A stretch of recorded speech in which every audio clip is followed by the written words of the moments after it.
Chip, Tam, and football. That's what Pittsburgh does. What's up, everybody? Welcome back to another episode of the show. I screwed up last week. Brian Batko here, as always. I didn't have a guest last week, so I just did the solo show with the mailbag. So to make up for that, first ever double guest appearance on Chip, Tam, and football. Pleased to be joined by my colleagues, good buddies, Wes Uhler and Arthur Moats of the Steelers Blitz show on Steelers Radio Net from the Steelers Radio Network, Steeler Nation Radio. If it's not part of your listening routine, it should be. What's going on, guys?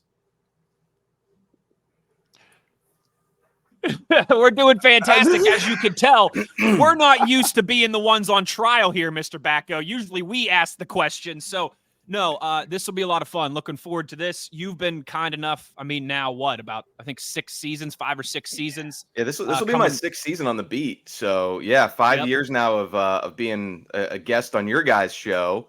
And we finally get an invite. I mean, it took us long enough. Jeez, we were starting to think that we weren't really friends, man. Like, Moats, I think I've had you on maybe once back in the day when we were doing some of this stuff. But yeah, first time for Wes to grace us with his presence. But yes, these two have great chemistry if you've never checked them out. And we always have a good time when I come on with you. Today, we're going to preview some OTAs, maybe get into the schedule a little bit. We'll see where the conversation takes us on the show. As always, brought to you by Pella. No better place to get new windows and doors installed in your home than Pella, who can help you save on energy costs year-round. Schedule a free in-home consultation with your local Pella windows and doors to find the right product for your home and budget. Give them a call at 866-593-1560 to discuss your project further. That's 866-593-1560 to get started planning your new windows and doors with Pella Windows and Doors of Pittsburgh. All right, guys, let's get into it because we're recording this on Monday, so always want to, use that disclaimer in case there's any seismic Steelers news, and in case Omar Khan deals for Justin Jefferson tonight before people hear this on Tuesday. This will go up on Tuesday, so I'm going to frame it as today.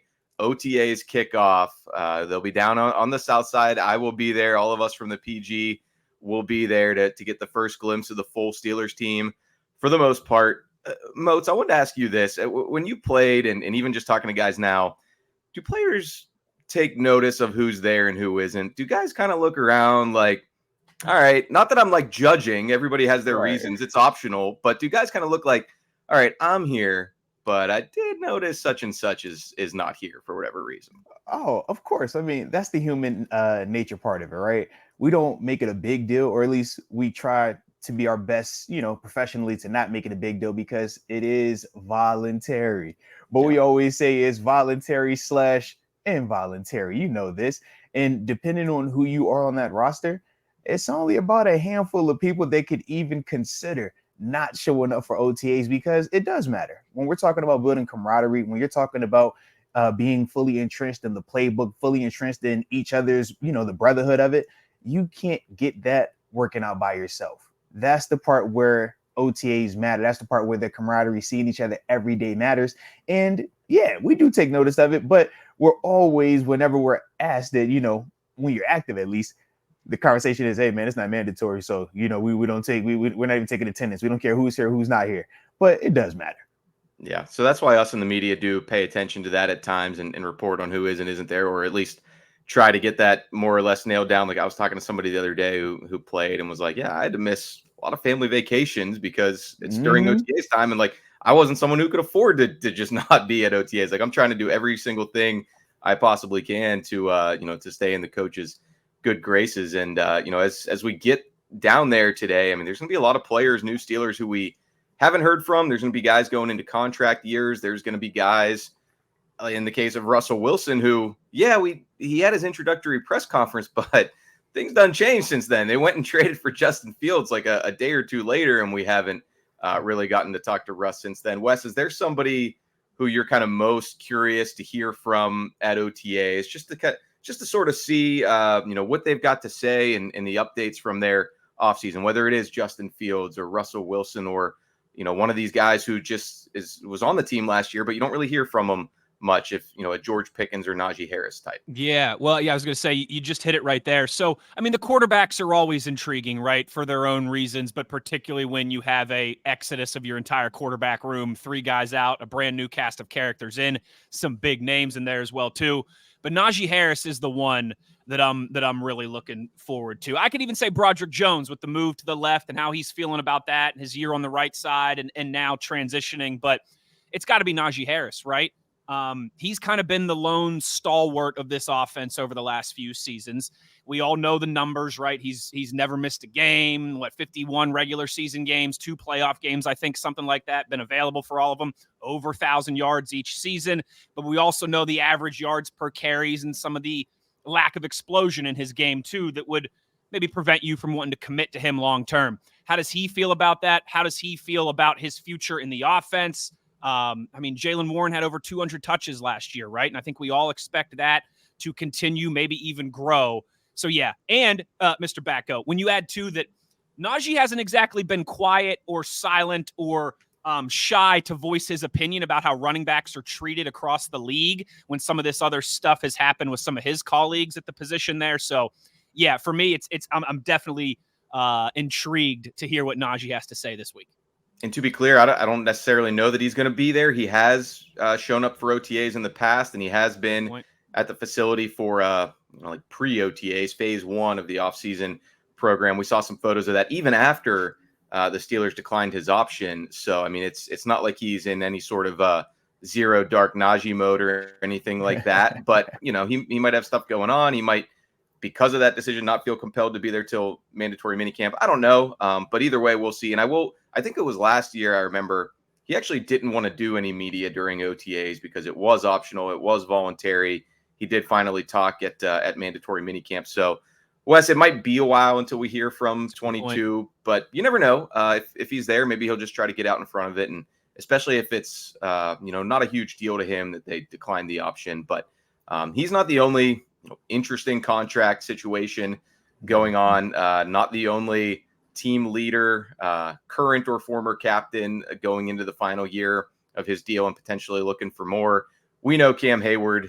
He said it himself on his Not Just Football podcast that he's always made it a point to be at OTAs. Not this year. It's part of contract negotiations. Moatsy, as somebody who's gone through this as a Steelers player, as a Steelers linebacker, you and your representation managed to negotiate a new deal after your first season here. I mean, what is it like doing that with Omar Khan? I've heard from people that he can kind of be. He can be a great friend to you during the season, and then he can kind of go into bad cop mode a little bit when when it comes time for business. But that's his job. That's the business of it for a GM. What do you think Cam is sort of trying to navigate right now as somebody who he's done this himself too, and obviously it's kind of getting the rubber's meeting the road for him now at 35. Yeah, I was definitely blessed and privileged enough to go through a negotiation with Omar, and yeah, it was definitely a different experience. Obviously he wasn't the general manager at the time. Right. He was strictly just the numbers guy. But a lot of us have similar experiences where, you go in and you're very optimistic about a deal getting done. And typically those first set of conversations will happen and we all were saying the same things. Hey guys, I'm going to catch y'all on my next team. I'm going to probably be in Atlanta. I'm going to be signed with this team because it's no way this deal's getting done the way that he's talking. But fast forward to, I know for my situation, it was literally the day before I was supposed to fly out to Atlanta to sign, the contract and stuff like that. And it was just a very different shift in the conversation, the communication ultimately was a big reason for me and my family ultimately deciding to stay here. So for Cam, I'm sure he's going through similar things because Omar understands if you look at any of the deals that he's had via free agency or trade, we feel like Omar doesn't just win the deal. He's like strong arm robbery, extra swindle on top type with his negotiations, with his task. He's the con artist. Right. So when you're thinking about that, we love that for outside parties when we're bringing those talents in. We don't necessarily feel that way about it, though, when it's an in-house person, when it's somebody that's been homegrown, a guy that's been drafted here, and that we've really seen grow and develop into the person that he is, both on the field and off the field, where we just saw him win the Walter Payton Man of the Year award for the whole NFL. But this is that sticking point, because if you're Omar, is business more of a priority, or is it the emotions, the personal, and the feelings attached to the relationship with Cam more important? And I think that's the sticking point, because for Cam, yeah, you can make a case that he should still get a certain amount of money. But if you're the organization, you can definitely justify pay cuts, or even if he decided to take this, put my feet in the sand and I'm not going to budge on my decision, potentially going in a even more drastic direction. I think that the team would definitely be in their right to do that. And I think we could all understand it. I just think because it's Cam, though, that's the part that makes it real just touch and go, because like you said, he's been a captain, or he's been a part of some really significant moments here. Yeah, I mean, it's kind of like, you everything's great with your family when you're out at Christmas or holidays, but you start trying to look into some financial situations, or you start doing business together.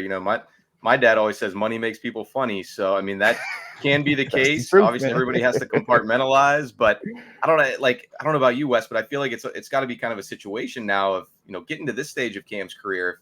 If you're Omar Khan and company, it's almost like when you're looking at a house and you're like, all right, look at these comparables. All right. Look at the other houses in the neighborhood and sort of what they're making, and how much newer they are, maybe in some cases, or square footage. And, you just kind of have to remove yourself to it, from it to some degree with Omar. But we know that Cam has never been shy too. I mean, you mentioned Najee, he'll talk and play with a chip on his shoulder. Cam has always been that guy too, on and off the field.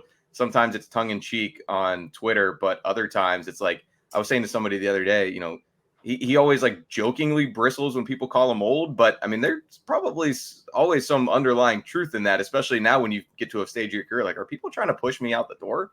Well, I do believe, and someone can fact check me on this. All right. If it's correct, you credit me. If it's not, forget I said this. Right here. I do believe that Cam Heyward is the oldest defensive lineman in the NFL right now, still under contract. Okay, so that voids Calais Campbell, who's 37. Correct. But I believe that still has term, that still has length on his contract. He's the oldest in the NFL right now. So it's that classic balance of you don't want to pay somebody for what they've done.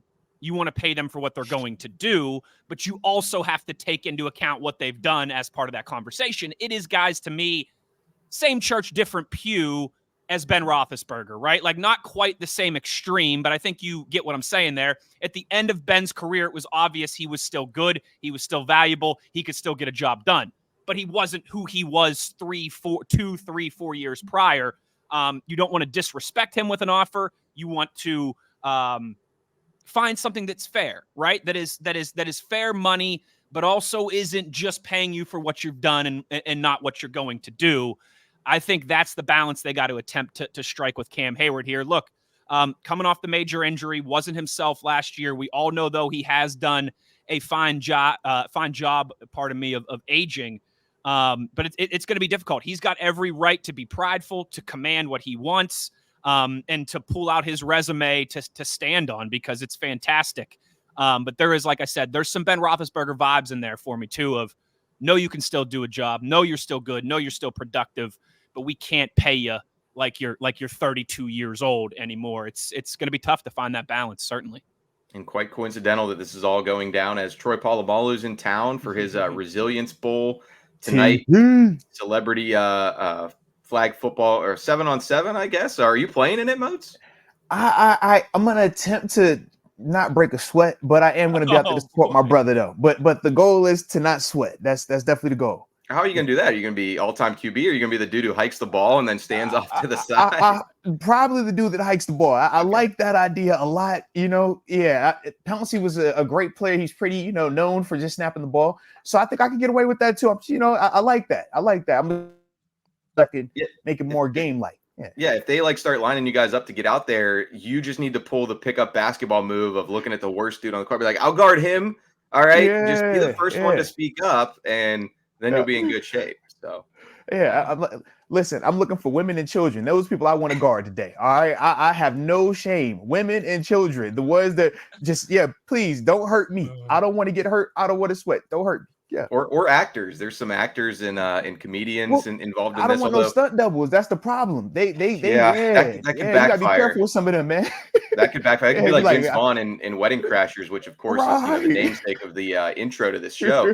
I was all state in high school. I'll make it rain out here. So you don't want to get somebody who's trying too hard to prove themselves against former NFL athletes. But that should be a fun evening tonight. Go ahead and Google Resilience Bowl if you haven't looked into what Troy Polamalu is doing. And again, we're still here with Wes Uhler and Arthur Moats of Steeler Nation Radio. A few more minutes with you guys. We haven't talked schedule at all. Wes, I mean, I always see you out on the road because you're traveling with the team. Moats, I guess you've pretty much been everywhere in the NFL for the most part when you played. What's your favorite road venue of this season?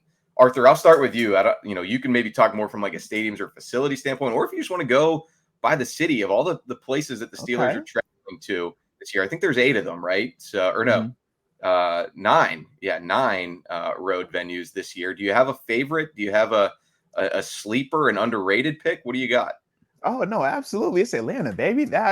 Whenever the Steelers play in Atlanta, I think back to my first experience with the Pittsburgh Steelers playing in Atlanta and how absolutely crazy it was. 2014, we're playing down there. It was a game that we had to win to ultimately clinch our playoff spot.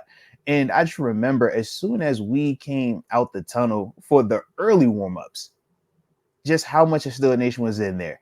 And by halftime, we looked up at one point and we're just like, I don't think there are any Falcon fans in this building.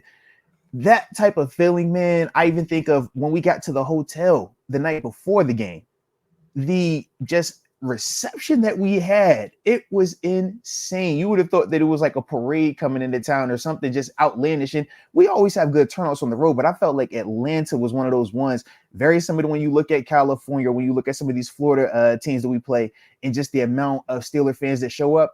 Atlanta has always felt like that. And yeah, anytime I'm looking at the Steelers playing down there, I'm like, yep, that's one of the ones I'm excited for. The Dirty Birds were outnumbered. Absolutely. And every time against the Steelers since. I mean, hey, it'll be their home opener. So if there's some juice to go along with the Raheem Morris era, they better bring it out now. I'm not going to hold my breath on that for them. Yeah. If you're a Falcons fan, you might want to be looking forward to week 2. All right. Yeah. Week 2 might be your week, man. I got you. Wes, I feel like that's not going to be your answer, but what do you got for us? Because it's also week 2 is Denver's home opener against Russell Wilson. And so I don't know if you've been to Denver, but I assume that and Vegas are near the top of your list. Yeah, absolutely. I'd throw Indianapolis in there as well, too, albeit I've spent we do a week at the Combine every February. This will be now the 3rd straight year that the Steelers have been in Indy.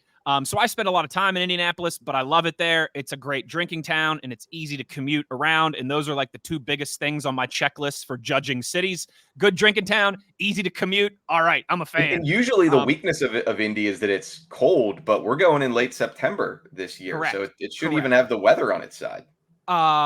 And Vegas obviously is Vegas, and for me with my job to get to do that on the Steelers' dime and everything is certainly fantastic. Yeah, but I'm looking forward to Denver. I've been to Colorado a couple times, but in terms of vacations and trips and things like that, not ever for a working purpose. So I don't think it's called Mile High Stadium anymore, is it? I know it's changed its name. It's like Empower at Mile High. Empower at Mile High. Yeah, it's kind of some people were using that as the example of they could still call it Heinz Field at Acrisure Stadium. Yeah, that'd be more of like a Three Rivers at Acrisure Stadium. But by way of Heinz. Yeah, that'll be I think it's just kind of like when I grew up.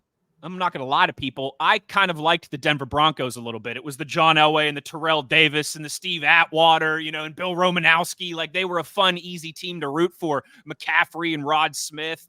I went to the 1997 AFC Championship game between the Steelers and the Broncos with a John Elway jersey on, with a Steelers coat over top, actually. So the kid in me has always kind of been a little partial to Denver. I just think they've got a cool environment, the whole Mile High thing. Their fans do that incomplete chant every time the opposing quarterback throws an incomplete pass. And then obviously you add the wrinkles of Russell Wilson, Sean Payton, all of that drama early on in the season.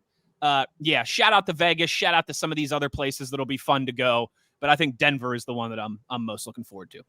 Bo Nix. There could be a lot of incomplete chant. Well, I guess they wouldn't chant incomplete at their own quarterback. But yeah, maybe you see enough of them. Yeah, you see enough of them. They'll change. It's nice though, Brian. I know you're with me in this. Like for the Steelers games, you either want fun destination or close trip, right? Like that's either stay close or let's go somewhere fun. And I think this year's a pretty nice. I mean, after middle of October, I think like a 40-50 minute plane ride will be as far as we go the rest of the year. So most of the excursions are early on and not many as last year. Yeah, Road Warriors the last couple months of the season. I know that Steelers fans aren't real happy about the schedule from a competitive balance standpoint, but certainly from a miles on the buggy standpoint for us beat writers, it's also going to be grueling to say the least compared to the first half. But all right, guys, well, I think that's pretty much all I had for you. I'll let you out. Yeah, I've been to Denver, Wes. I've never been to a Broncos game. So, Yeah, and I already same. did some homework. I did some recon. Rockies play at home the night before, so I've been to a Rockies game. Now hold on, Field, is great place? Is this Mike Pursuta or Brian Batko that we're talking to here? Hey, I've done my research. There's also a Braves game the night before, although I think they play in the Cranberry of Atlanta, I believe. They do. We went there last year when we were there for the preseason last year. We went to a Braves game. It's worth going to. Really cool stadium, but it's about a 20-30 minute on the preseason ride. schedule. I've never been to Detroit. They Detroit are the on the away preseason schedule. Yeah, Ford Field will be a new. I've been the same thing. Been to Detroit, but never been to a Lions game or a football game there, as they do some college and some bowl stuff there. But yeah, it'll be fun. It'll be fun to add a couple. FedEx Field's got to be the worst one though, right? I mean, that's the one that we're least. I've not heard good things. Yeah, I've not heard good things about the home of the Commanders, DC, fun city, but I know it's also just like. So you've never been to FedEx. You've never been to FedEx Field. No. Yeah, good. He said he's missing nothing there, man. You're not missing nothing yet. Yeah, you're good. Mr. Batko, yeah. I have been there for 2 WVU games, a Manchester United game, and a concert, a Coldplay concert. Every time I've gone, I've been like, I'm never going back to this place, and then I end up going again. Coldplay concert's slightly more entertaining than the 2023 Commanders offense. Yeah, so, we'll see if Jaden Daniels and company can spice it up, but. All right, guys. Well, I'll let you guys get out of here. You want to tell the fine folks out there where they can find you, where they can follow you if they're not doing that already.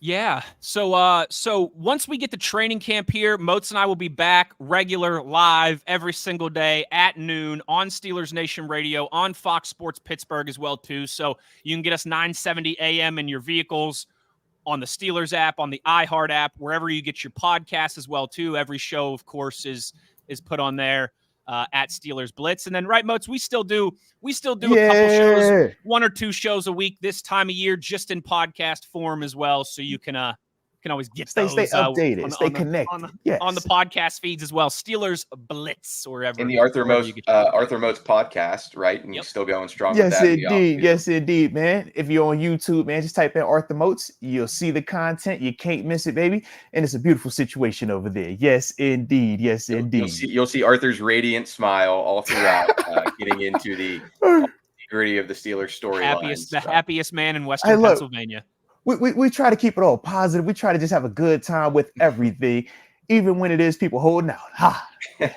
Oh man, well we're not at the holdout stage yet, but hopefully we don't get there from my perspective. Yeah, that just throws a wrench into things. As a beat writer, we want everybody to be happy and also feeling good going into the season, because you deal with some players who are not happy, and it fills up the notebook, but things get a little bit tense in there, even with us.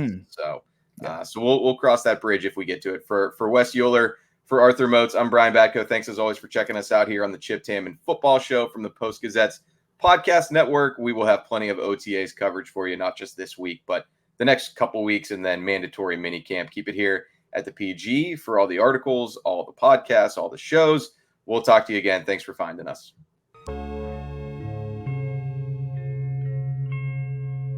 Thank you for checking out this content from Post-Gazette Sports. If you watch this video on YouTube, please like the video and subscribe to our channel. For all of the sports coverage the Post-Gazette has to offer, visit post-gazette.com.